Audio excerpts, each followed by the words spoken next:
Hello guys, welcome back to my another video. आज हम देखेंगे क्लास 10 का एक नया chapter acid base and salt. अगर चैनल पे आप नए हैं तो चैनल को लाइक शेयर सब्सक्राइब करें, घंटी के आइकन को दबाएं कि लेटेस्ट वीडियो पाने के लिए। एंड चलिए स्टार्ट करते हैं वीडियो को बिना टाइम वेस्ट करते हुए। ठीक है, एसिड बेस एंड सॉल्ट ये तीनों चीज़ हम लोग को जाना पहचाना चीज़ है। ठीक है, हम लोग एसिड को भी जानते हैं, बेस को भी जानते हैं, सॉल्ट को भी जानते हैं, मगर ये तीनों का अब हम लोग डीप स्टडी करेंगे। ये क्लास 10 का एक बहुत इंपॉर्टेंट चैप्टर है। ठीक है, हम लोग जानते सभी है बट उसको सिस्टमैटिक वे से आप पढ़ेंगे कि एसिड क्या होता है, बेस क्या होता है, ये सॉल्ट क्या होता है। ठीक है, ये तीनों मेन क्लासेस है कंपाउंड का। एक कंपाउंड का ये तीनों मेन क्लासेस है। ठीक है, दूसरी पॉइंट की बात आई, acid can be identify their sour taste. Sour taste से हम लोग एसिड को आइडेंटिफाई कर सकते हैं। ओके, बेस बेस और अल्कली बोथ आर सेम चीज़।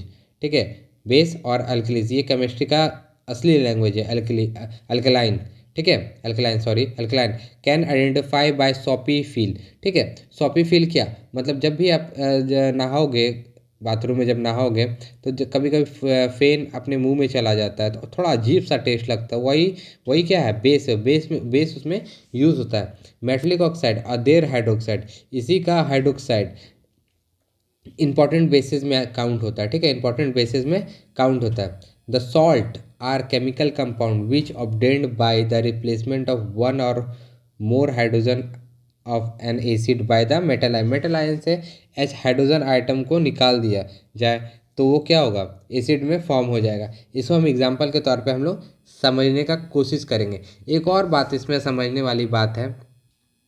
ठीक है, इसमें हम लोग एक चीज़ पढ़ेंगे, इंडिकेटर के बारे में पढ़ेंगे और इसमें फर्दर क्या स्टडी करेंगे, पीएच वैल्यू इसमें स्टडी करेंगे। बट आज हम लोग जो मेन टॉपिक देखेंगे हमारा एसिड में, एसिड बेस में देखेंगे। एसिड को आज हम लोग पढ़ने वाले हैं अच्छे से। ठीक है, एसिड पढ़ेंगे, उसका क्लासिफिकेशन ऑफ एसिड पढ़ेंगे। ठीक है, उसका स्ट्रेंथ पढ़ेंगे एसिड का। उसके बाद बस, उसके बाद जब नेक्स्ट वीडियो हम लोग करेंगे उसमें बेस पढ़ेंगे। आज हम लोग देखते हैं एसिड के बारे में। ओके, एसिड क्या होता है। An acid may be define as a substance which contain hydrogen. कोई सब्सटेंस हाइड्रोजन कंटेन करेगा। ठीक है, and when dissolve in a water, जब वो पानी में घुलेगा तो हाइड्रोनियम आयन देगा या एच प्लस, ये स्पेलिंग गलती है। ठीक है, एच प्लस देगा या हाइड्रोनियम आयन देगा, H3O प्लस। ठीक है, as only positively charge ion. ठीक, जब H प्लस पानी में जब घुलेगा तो क्या देगा, हाइड्रोनियम आयन देगा। In water H plus ion from acid combine with H3O plus. ये हमारा रिएक्शन, हमने यही चीज़ लिखा है। ठीक है, जब भी कोई सब्सटेंस पानी में डिजॉल्व होगा, ठीक है, a substance which contain hydrogen and when dissolved in a water H plus और हाइड्रोनियम आयन दे पॉजिटिवली चार्ज, उसी को हम लोग क्या बोलेंगे, एसिड बोलेंगे। क्या बोलेंगे, एसिड बोलेंगे। तो एसिड देखिए, इसका अच्छा एग्जांपल क्या, HCl, हाइड्रोक्लोरिक एसिड बोलते हैं इसको। ये सारे स्ट्रॉन्ग एसिड है। H2SO4 sulphuric acid, HNO3 nitric acid. ठीक है, HCl जब इसमें वाटर में डालेंगे तो H प्लस दिया, Cl माइनस दिया। तो यहाँ पे हमने यही ना बताया, जब भी कोई सब्सटेंस जब पानी में डिजॉल्व होगा, अगर वो H प्लस दे रहा है, अगर वो H प्लस दे रहा है तो उसको मान लीजिए क्या, वो एसिड है। ठीक, जैसे HCl में वाटर मिला है तो H3O प्लस, H प्लस दे चाहे और H3O प्लस दे, हाइड्रोनियम आयन या H प्लस हाइड्रोजन आयन, तो उसको हम लोग क्या बोलेंगे, एसिड बोलेंगे। HNO3 plus water, hydronium ion मिला यहाँ पे, देखिए एसिटिक एसिड प्लस वाटर में मिला है तो हाइड्रोनियम आयन मिला। ठीक है, इन जनरल इसका जनरल फॉर्मूला क्या है, HA plus H2O gives hydronium ion plus एक negatively charge. Acid have sour taste and turn blue litmus solution red. ठीक है, एसिड का कैसा टेस्ट होता है, सोर टेस्ट होता है जो हमने पहले बताया। और क्या होता है, blue litmus solution in red, मस जब सॉल्यूशन में डालेंगे तो सॉल्यूशन रेड हो जाए, ब्लू हो जाएगा रेड सॉल्यूशन में जब डालेंगे लिटमस पेपर को। ये एसिड को चेक करने का दूसरा तरीका है, लिटमस पेपर टेस्ट। ठीक है, ये भी हम लोग पढ़ेंगे इसमें।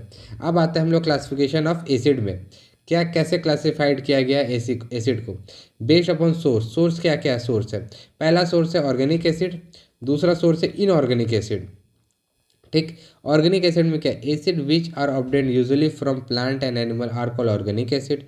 जैसे क्या, ऑर्गेनिक मतलब जो नेचुरल वे से मिले, natural way in the sense मतलब कि जो प्लांट से मिले, एनिमल से मिले, उसको हम लोग ऑर्गेनिक एसिड बोलेंगे। The organic acid content carbon as one of the element. Organic acid क्या कंटेंट करेगा, कार्बन तो कंटेंट करेगा ही करेगा, बाकी कुछ कंटेंट करे चाहे ना करे। Okay, they are weak acid and ionise only slightly in water. ठीक है, ये वीक एसिड होता है जो प्लांट एनिमल से मिलता है और हल्का सा आयोनाइज होगा, मतलब चार्ज, हल्का सा चार्ज आएगा उसमें जब वाटर में वो डिजोल्व होगा। Hence their aqua solution contain ions as well as molecule. तो एक्वा सॉल्यूशन क्या कंटेन करेगा, आयंस कंटेन करेगा, ठीक है, और मॉलिक्यूल्स कंटेन करेगा। ठीक, example oxalic acid, lactic acid, uric acid, acetic acid etcetera.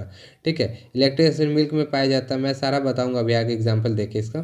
ठीक है, ये सारा वीक एसिड में काउंट है। अब आते हैं हम लोग इनऑर्गेनिक एसिड पे। ठीक है, inorganic acid, these are the acid which are generally obtained from minerals.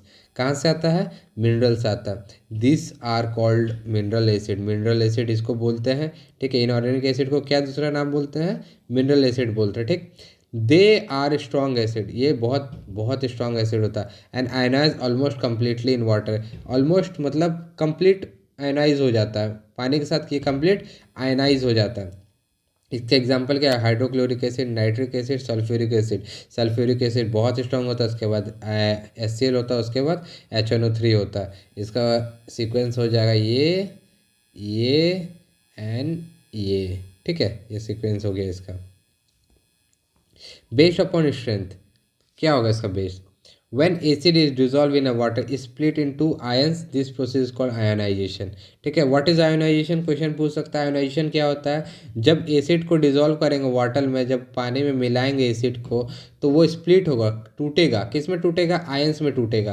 किस में टूटेगा, आयंस में टूटेगा। वही प्रोसेस को हम लोग आयोनाइजेशन बोलते हैं। All ionise in aqua solution, the degree of dissociation और डिग्री ऑफ आयोनाइजेशन और डिसोसिएशन। ठीक है, all acid ionise in aqua solution, जितना भी एसिड होता है वो आयनाइज होता है, किसमें, एक्वा सॉल्यूशन में आयनाइज होता है, बट कोई कुछ ज़्यादा होता है, कोई कम होता है। तो द डिग्री ऑफ आयनाइजेशन और डिसोसिएशन ऑफ एसिड, उसको अल्फा बोलेंगे, is define as a fraction of total number of moles of acid which ionise in solution at equilibrium. At equilibrium, equilibrium मतलब क्या हुआ, इक्विलिब्रियम मतलब क्या हुआ, इक्विलिब्रियम मतलब क्या हुआ, वो स्टेबल रहेगा। क्या रहेगा, स्टेबल रहेगा, संतुलन में रहेगा, संतुलन में। जैसे मान लीजिए 1 kg इधर है तो 1 kg इधर है, एकदम इक्विलिब्रियम में रहेगा। ओके, तो इसका फॉर्मूला हम लोग, बहुत इंपॉर्टेंट फॉर्मूला है, एग्जाम में डायरेक्ट इससे क्वेश्चन आता है, मैं न्यूमेरिकल कराऊंगा। ये भाषा आपको समझ में नहीं आया होगा, ये भाषा आपको समझ में आएगा।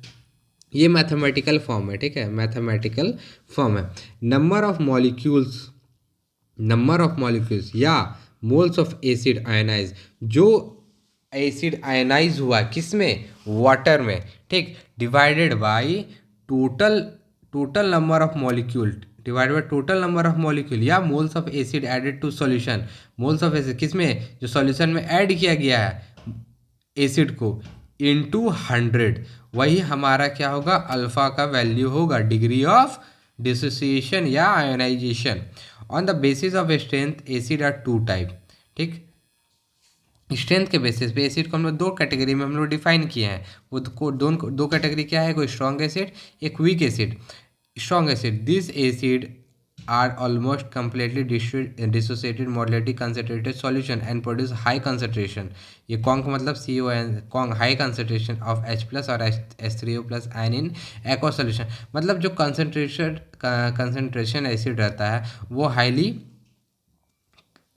क्या होता है, H+ देने का, H+ में बहुत ज़्यादा होता है। ठीक है, ठीक है, वो मतलब कंप्लीट डिसोसिएट हो जाता है। किस में डिसोसिएट हो जाता है, सॉल्यूशन में क्या हो जाता है, कंप्लीट ऑलमोस्ट डिसोसिएट हो जाता है।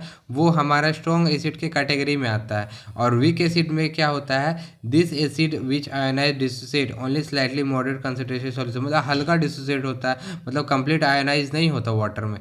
पहले स्ट्रॉन्ग एसिड का एग्जाम्पल देख लेते हैं, HCl, HNO3, H2SO4 etcetera. For strong acid alpha, ये बहुत इंपॉर्टेंट पॉइंट है भाई, ये बहुत इंपॉर्टेंट पॉइंट है।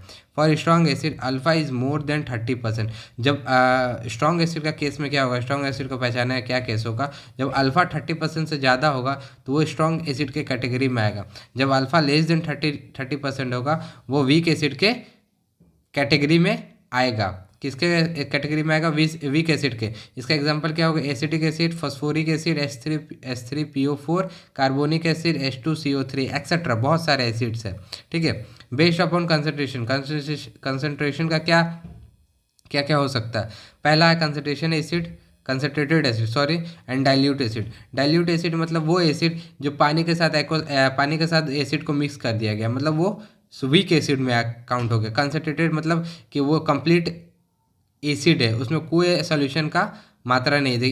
It is an acid have a relative high percentage of acid in A aqua solution. मतलब मेरा कहने का वही मतलब था कि जैसे जो सॉल्यूशन है, ठीक है, उसमें एसिड का मात्रा ज़्यादा होगा तो वो कंसनट्रेशन एसिड, ये कंसनट्रेशन का सिंबल है। ठीक है, हाईली कंसनट्रेटेड होगा। बट डाइल्यूट में क्या होगा कि एसिड का मात्रा कम होगा, पानी का मात्रा ज़्यादा होगा। देखिए, it is an acid having relative low percentage of acid in the aqua solution, usually less than 1 मोल पर लीटर। ठीक है, ये यूजुअली होता है बट कंफर्म नहीं बोल सकते हो, एक मान रखा गया है।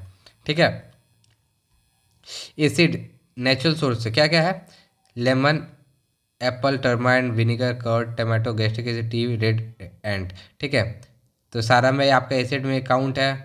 एप्पल में मेलिक होता है, टार्टरिक होता है, एसिटिक होता है, लैक्टिक होता है कर्ड में, फिर टमाटो में ऑक्जेलिक, गैस्ट्रिक में हाइड्रोक्लोरिक एसिड। ठीक है, टी में टैनिक एसिड, इरिडेंट में फॉर्मिक एसिड, जो हम लोग जो चींटी काट लेता है वो फॉर्मिक एसिड छोड़ता है। ठीक है, दूसरा है विनीगर, ऑरेंज, टर्माइन।